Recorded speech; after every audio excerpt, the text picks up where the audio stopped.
Driverly.com, unlimited drama series. The password to my marriage turned out to be Betrayal 123. And trust me, I should have seen the irony coming from a mile away. My name is Jake Mitchell, and I'm a cybersecurity specialist who spent 15 years protecting other people's digital lives, while my own real life crumbled like a poorly coded algorithm. At 39, I thought I had it all figured out.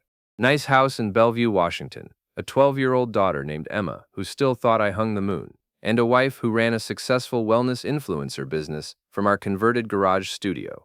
That wife was Lisa Mitchell, formerly Lisa Chen, before she took my name and apparently decided it came with a license to spend my money like water flowing through a broken dam.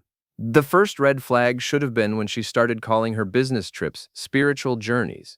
The second should have been when those journeys required first-class tickets and designer luggage. But the third, the one that finally got my attention, was when I caught her going through my wallet while I was in the shower. "Looking for something?"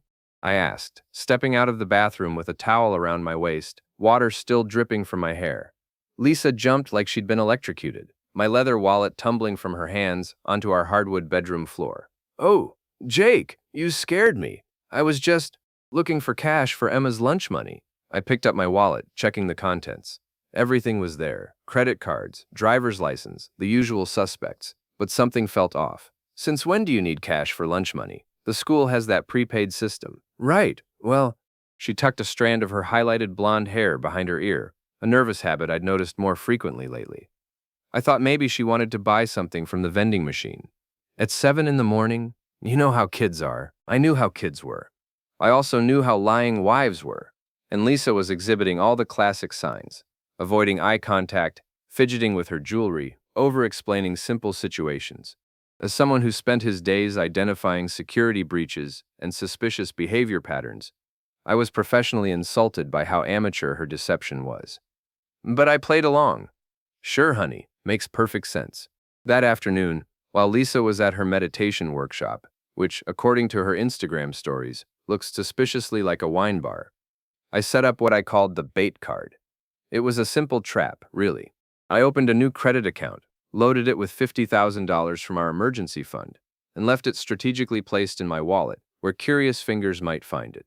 The beauty of being married to someone who thought technology was just for posting filtered selfies was that she had no idea I could track every transaction in real time. Every swipe, every purchase, every lie would be documented with timestamp precision. My best friend Owen Rodriguez, yes, I know I said no Rodriguez names, but this is Owen we're talking about, and he's been Owen Rodriguez since kindergarten, called while I was setting up the monitoring software. "How's married life treating you, Jake?" His voice carried that sardonic tone that came from 20 years as a Seattle police detective before he retired early to open a private investigation business, like a software update that promises new features but just breaks everything that was working fine. Owen laughed. "That bad, huh? What's Lisa up to now?" "Oh, probably planning her next spiritual journey. You know, the kind that requires Prada luggage and champagne wishes." "Ah, the modern mystic approach. Very enlightened." I pulled up Lisa's recent Instagram posts on my secondary monitor. There she was, posed in front of a mirror with her arms raised in some kind of yoga position. Caption reading, "Finding my inner goddess through mindful consumption. #blessed #abundance #spiritual journey." Owen, do you think it's possible for someone's inner goddess to have a shopping addiction? Only if her inner goddess has a credit score above 750. We both laughed, but mine felt hollow. The truth was, I loved Lisa, or at least, I loved the woman I thought I'd married 7 years ago. The Lisa who used to pack lunches for my long days at the office, who would curl up next to me on Sunday mornings and read the news aloud while I made coffee. The Lisa who cried happy tears when Emma took her first steps. But that Lisa seemed to have been replaced by someone who measured her worth in Instagram likes and designer handbags. My phone buzzed with a transaction alert. The bait card had just been used for a $3,200 purchase at Nordstrom. According to the GPS data, the purchase was made downtown, not at any meditation workshop. I screenshotted the alert and sent it to Owen with a message. "The fish is biting." His response came back immediately. "Game on." That evening, Lisa came home carrying 2 large shopping bags and wearing a guilty expression that wouldn't have fooled a rookie security guard. "How was the meditation workshop?" I asked from my spot on the couch, laptop open, Emma curled up next to me watching Netflix. Oh, it was enlightening, very centering. She set the bags down by the front door, trying to position herself between them and my line of sight. We did this amazing exercise about releasing material attachments. Sounds profound. Learn anything useful? Definitely. I feel much more spiritually aligned. Emma looked up from her show. Mom, what's in the bags? Lisa's face went through several color changes. Just some meditation supplies. Very boring adult stuff. Can I see? Maybe later, sweetie. Mommy needs to put them away first. I watched this exchange with the detached fascination of someone observing a security breach in progress. Lisa was panicking, making rookie mistakes, creating more suspicion with every word. If she were a hacker trying to infiltrate a system, she would have been caught and blocked within minutes. After Emma went to bed, Lisa disappeared into our bedroom with her mysterious bags. I gave her 20 minutes before following, finding her shoving tissue paper into our closet trash bin. Find everything you need? I asked. She spun around, startled again. What do you mean? For your meditation practice. You seemed really loaded down with supplies. Oh yes, lots of crystals and incense. Very spiritual. I nodded thoughtfully. Expensive crystals? Well, you know what they say about getting what you pay for. Indeed. I pulled out my phone and showed her the transaction alert. Especially when what you pay for costs $3,200 at Nordstrom. The color drained from her face like someone had pulled a plug. I can explain. I'm sure you can. But first, let me show you something interesting. I opened my laptop and pulled up the credit monitoring dashboard I'd created. Every transaction from the bait card was listed in chronological order, complete with merchant names, amounts, and GPS coordinates. You see, Lisa, when someone uses a credit card, it creates a digital trail.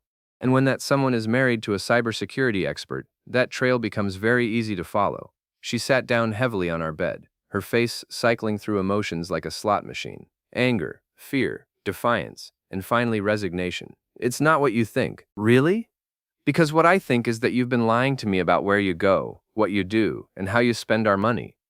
What I think is that you've been treating our marriage like your personal ATM. What I think is that you've forgotten we have a daughter who might want to go to college someday. Jake, please, let me explain. Oh, you'll get your chance to explain. But first, let me show you the rest. I pulled up her Instagram account and started scrolling through her recent posts. Here's you yesterday at the meditation workshop that was actually the Nordstrom Cafe. Here's you last week on a spiritual retreat that looks remarkably like the Four Seasons Spa. And here's my personal favorite, you finding your inner peace at what appears to be a very expensive sushi restaurant. Lisa's hands were shaking now. You've been spying on me? I've been protecting our family's financial security. There's a difference. This is crazy, Jake. You're acting paranoid and controlling. I closed the laptop and looked at her directly. Lisa, I loaded that credit card with $50,000 3 days ago. Want to guess how much is left? She didn't answer. $734. In 3 days, you managed to spend over $49,000 on what you've been calling spiritual growth.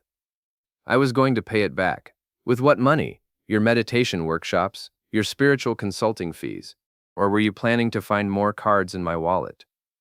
The silence stretched between us like a chasm. Outside, I could hear the neighbor's dog barking and the distant sound of traffic on the main road. Normal sounds from a normal world where normal people didn't have to set financial traps for their spouses. I want a divorce, Lisa said finally. I figured you might. That's why I documented everything. What do you mean? I smiled, and I'm sure it wasn't a pleasant expression. I mean that every transaction, every lie, every spiritual journey is now part of a very detailed record. I mean that when our lawyers start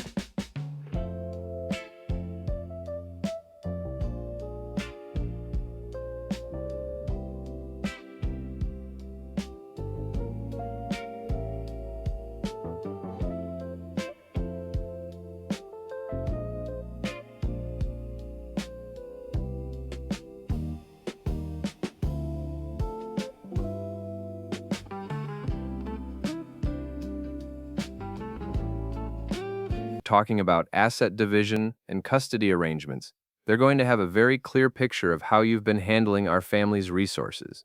Lisa stood up abruptly. You bastard! You set me up! No, Lisa! I gave you enough rope to hang yourself, and you tied the noose all on your own. She stormed out of the bedroom, and I heard the front door slam a few minutes later, Her car started in the driveway and pulled away with more tire squealing than was strictly necessary. I sat there in the quiet of our bedroom, surrounded by the detritus of her shopping spree, and felt something I hadn't experienced in months. Relief. The war was just beginning. But for the first time in a long time, I felt like I might actually win.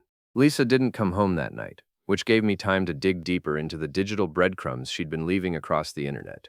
What I found was worse than simple shopping addiction. It was a whole network of deception that made my bait card trap look like child's play. Emma asked about her mother over breakfast, and I gave her the sanitized version. Mom needed some time to think about things. She's staying with Aunt Karen for a few days. Are you guys getting divorced? The directness of 12-year-olds never ceased to amaze me. We're having some problems, sweetheart. But whatever happens between your mom and me, it doesn't change how much we both love you. She nodded solemnly and went back to her cereal.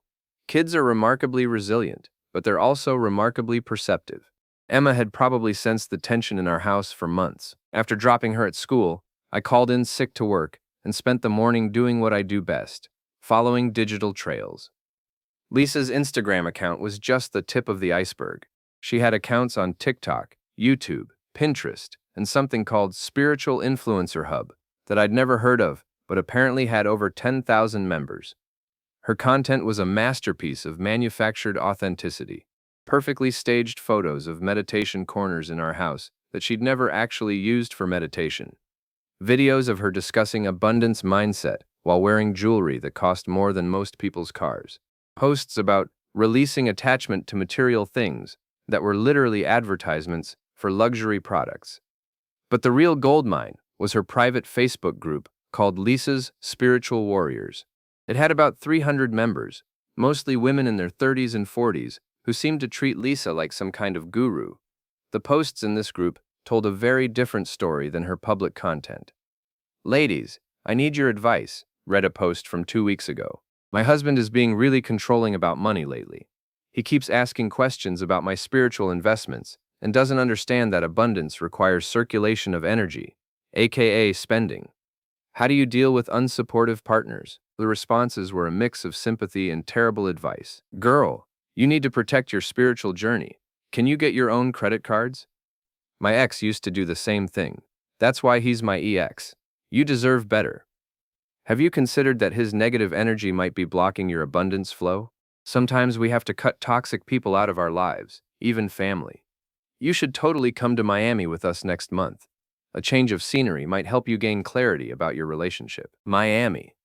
I pulled up our joint bank account and found the charges, flights, hotel, restaurants, shopping, all charged to our account, while I thought she was at a wellness retreat in Portland. But the most interesting post was from just 5 days ago. Update on my situation, warriors. I've decided to take control of my financial destiny. If my husband won't support my spiritual growth, I'll find other ways to fund my journey. The universe provides for those who are brave enough to ask. #manifestation, #abundance, #spiritual warrior. The comments on this post were even more revealing. You go, girl. Sometimes we have to be creative about getting what we need. I'm so proud of you for standing up for yourself. Can't wait to hear how this turns out. The universe is definitely testing your resolve. Stay strong. And then, buried in the middle of the thread, a comment that made my blood run cold. Remember what we talked about at Starbucks yesterday. You have more power in this situation than you think. Document everything and make sure you protect yourself first. DM me if you need that lawyer's number. Melissa. Melissa. I clicked on her profile and found Melissa Vaughn, a divorce attorney who specialized in protecting women's rights in high-asset divorces. Her own posts were a mix of legal advice and what looked like coaching women on how to maximize their divorce settlements. I screenshotted everything and created a detailed timeline of Lisa's posts, cross-referenced with our bank statements and credit card records. The pattern was clear. She'd been planning this for months, possibly years. The shopping sprees weren't impulsive. They were strategic. She was either hiding assets or deliberately running up debt that she thought I'd be responsible for in a divorce. My phone rang. Owen. Please tell me you have good news about your domestic situation, he said. Define good. I've discovered that my wife has been running a long con that would impress a professional grifter. Do tell. I walked him through everything I'd found, the social media accounts, the private group, the divorce attorney connection, the pattern of financial behavior. Owen whistled low. Jake, This is some next-level manipulation. She's been building a case against you while simultaneously draining your assets. How long do you think this has been going on? Based on what I'm seeing, at least 2 years, maybe longer. And you had no idea? I knew something was off, but I thought it was just normal marriage stuff. You know, growing apart, different priorities. I never imagined she was actively plotting against me. What's your next move? Before I could answer, my phone buzzed with a text from Lisa. We need to talk. I'm coming by the house at 2 p.m. Make sure Emma isn't there. I showed the message to Owen over video chat. Looks like the next move is hers. You want backup? Not yet, but stay close. Your ex, the one you said you blocked, 300 messages this month. He contacted me from. Watch more on Grammarly.com. To your phone. Always do. And Jake, record everything. At exactly 2 p.m., Lisa's white BMW pulled into our driveway. She'd been to the salon, her hair was freshly styled, and she was wearing what I recognized as her serious business outfit. A black blazer, dark jeans, and heels that clicked authoritatively on our front walkway. I opened the door before she could knock. Jake, her voice was cool, controlled. Lisa, come in. She walked past me into our living room and sat down on the couch like she was attending a business meeting. I remained standing, partly for psychological advantage and partly because I had my phone in my back pocket, recording everything.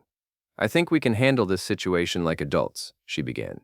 Which situation would that be? The lying, the stealing, or the plotting? Her composure cracked slightly. I haven't stolen anything. That money belongs to both of us. Really? Because according to Washington state law, spending marital assets without spousal consent in preparation for divorce can be considered dissipation. It's actually a pretty serious issue in asset division. You've been talking to lawyers. I've been doing research. Amazing what you can learn when you're not busy funding someone else's fantasy lifestyle. Lisa stood up and began pacing. This is exactly what I'm talking about, Jake. You're being controlling and vindictive. I've been trying to build something meaningful, to create a business that helps people, and all you care about is money. Help people. Lisa, you've been selling snake oil to vulnerable women while bankrupting our family. That's not helping people, that's exploiting them. My followers love me. I've changed their lives. Your followers are marks in a confidence game, and you're the con artist. Look at this. I pulled out my phone and showed her screenshots from her private Facebook group.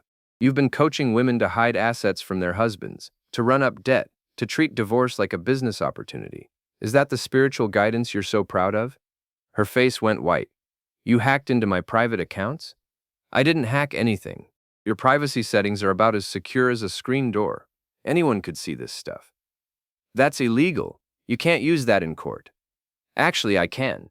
Social media posts are considered public records, even in private groups. Your divorce attorney friend should have mentioned that. Lisa sat back down heavily. What do you want, Jake? I want honesty. For once in the last 2 years, I want you to tell me the truth. About what? About all of it. The money, the lies, the planning. About whether any part of our marriage was real or if I was just a convenient funding source for your influencer dreams. She was quiet for a long time, staring at her hands. When she finally looked up, her eyes were filled with tears, but I couldn't tell if they were genuine or performed. It started out real, she said softly.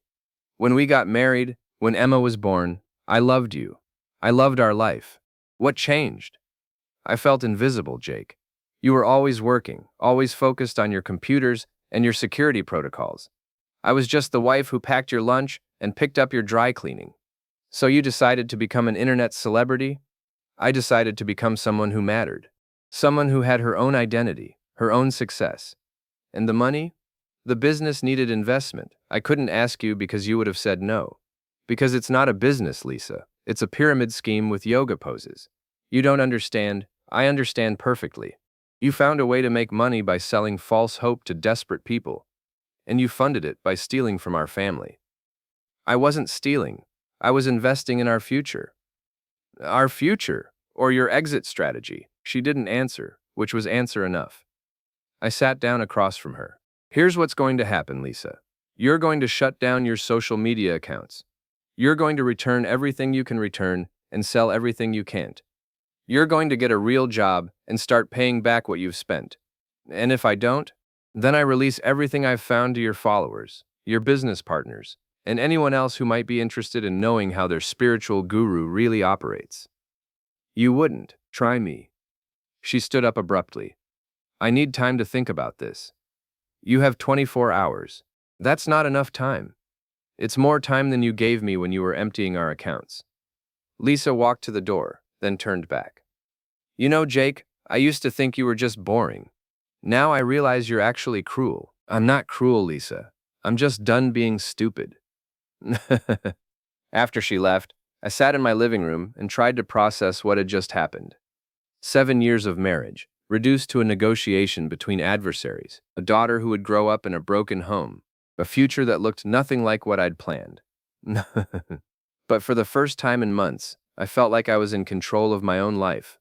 The war was far from over, but I'd won the first battle. Lisa's 24-hour deadline came and went without a word. What I got instead was a masterclass in social media warfare that would have impressed a Pentagon psychological operations specialist. It started with a post on her main Instagram account, a carefully staged photo of her sitting on a park bench, looking pensively into the distance with perfect natural lighting that definitely required professional equipment. The caption read, "Sometimes the people closest to us are the ones who hurt us most deeply. I'm learning that emotional abuse can be subtle: financial control, invasion of privacy, threats and ultimatums. I'm grateful for my spiritual community during this difficult time. Your love and support mean everything. #emotional abuse, #spiritual warrior, #stronger together, #divorce. Within 2 hours, the post had 300 comments and 5,000 likes. Her followers rallied around her like she was a war hero returning from battle. You're so brave for speaking out. I knew something was wrong. You haven't seemed like yourself lately. Financial abuse is real abuse. Stay strong, Queen.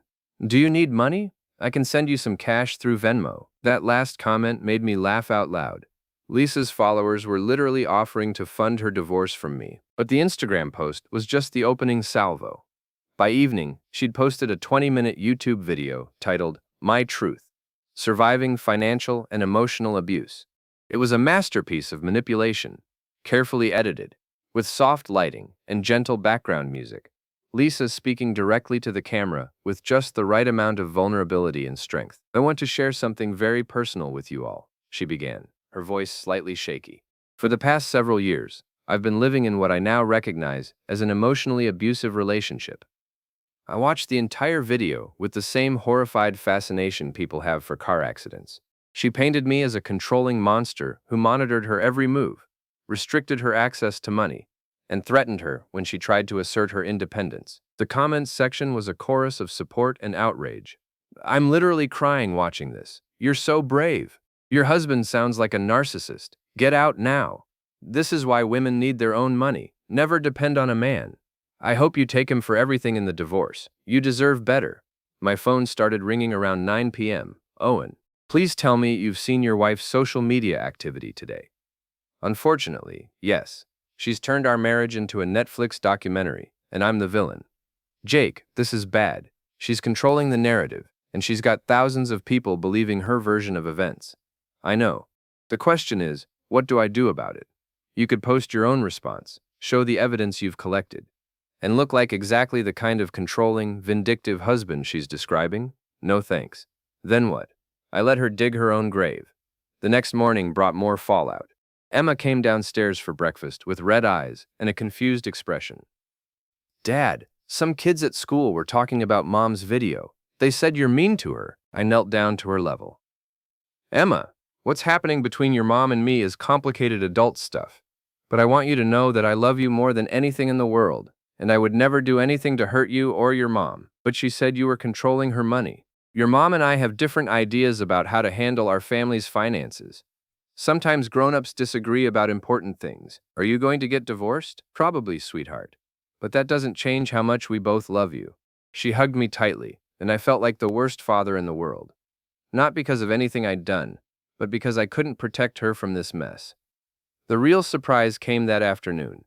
My friend Tom Bradley called. Tom, who'd been my best man at my wedding, who'd been to every barbecue and birthday party for the past 7 years. "Jake, we need to talk." "Sure. What's up?" "I saw Lisa's video, and I think maybe you should consider getting some help, like counseling or anger management or something." I was quiet for a moment, processing what I was hearing. Tom, you've known me for 15 years. Do you really think I'm emotionally abusive? I don't know, man. Lisa seemed pretty convincing, and she showed some text messages that looked pretty harsh. What text messages? Screenshots of you threatening to destroy her business and take away her access to money. I pulled up my text conversation with Lisa from the past week. There were no threats, no ultimatums, just logistics about when she was picking up Emma and whether she was coming to get more of her clothes. Tom, I never sent any threatening messages. If she's showing screenshots, they're either fake or taken completely out of context. I don't know, Jake. Why would she make something like that up? Because she's trying to win a public relations war before our divorce gets started. That seems pretty paranoid. Does it? Or does it seem like exactly what someone would do if they'd been caught stealing $50,000 from their family? She said you set up a trap to make her look bad. I documented her spending because I suspected she was lying to me. And I was right. There was a long pause. Look, Jake, I've known you both for a long time, but Lisa's my yoga instructor, and Sarah really likes her. This whole situation is putting us in an awkward position. So you're choosing sides. I'm not choosing sides. I'm just saying maybe you should think about how your actions might be affecting other people. My actions? Tom, she spent our daughter's college fund on handbags and spa treatments while lying about where she was going and what she was doing. But I'm the problem? I think maybe you both need to work on your communication. After Tom hung up, I sat in my home office staring at my computer screen. This was how it worked, I realized. Lisa's version of events was simpler, more emotionally compelling, and easier to understand. Evil husband controls innocent wife's money. Wife fights back. Husband retaliates.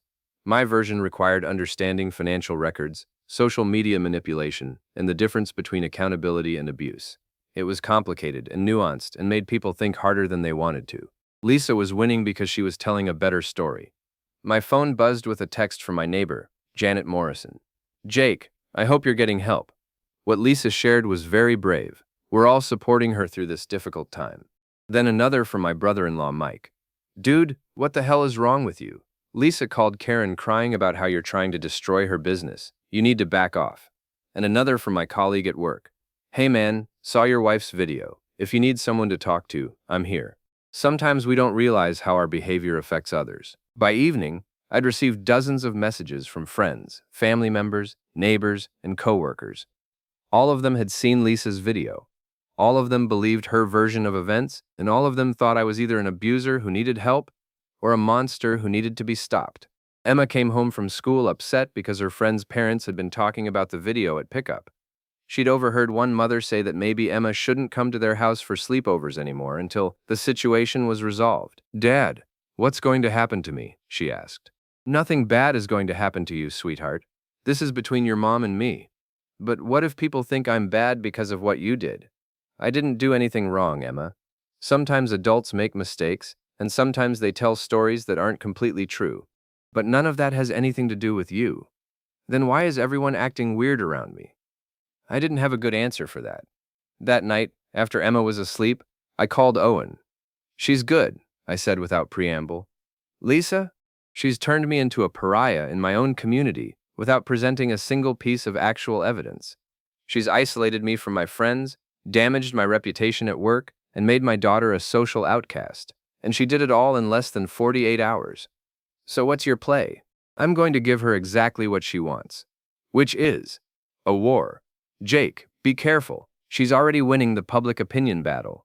Public opinion doesn't matter in divorce court. Evidence does. And I've got evidence. What kind of evidence? I pulled up the files I'd been compiling. Bank records showing $50,000 in unauthorized spending. Social media posts proving she lied about where she was and what she was doing. Screenshots of her coaching other women to hide assets from their husbands. And most importantly, proof that those threatening text messages she's been showing people are completely fabricated.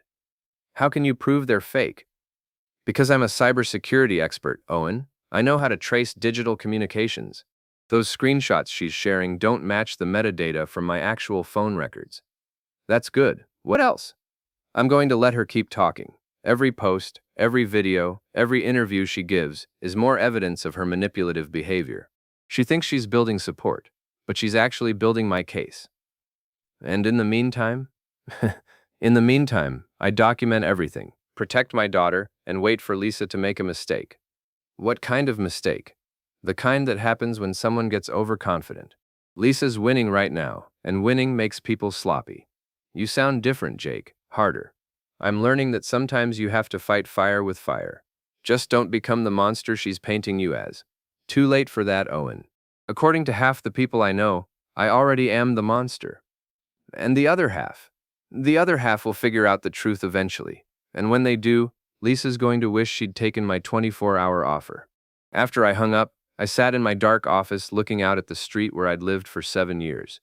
Houses where friends lived, people who'd been to my barbecues and birthday parties, who'd watched Emma take her first bike ride and cheered at her soccer games. Now they all thought I was an abuser. But that was okay. Let them think what they wanted to think. I had work to do.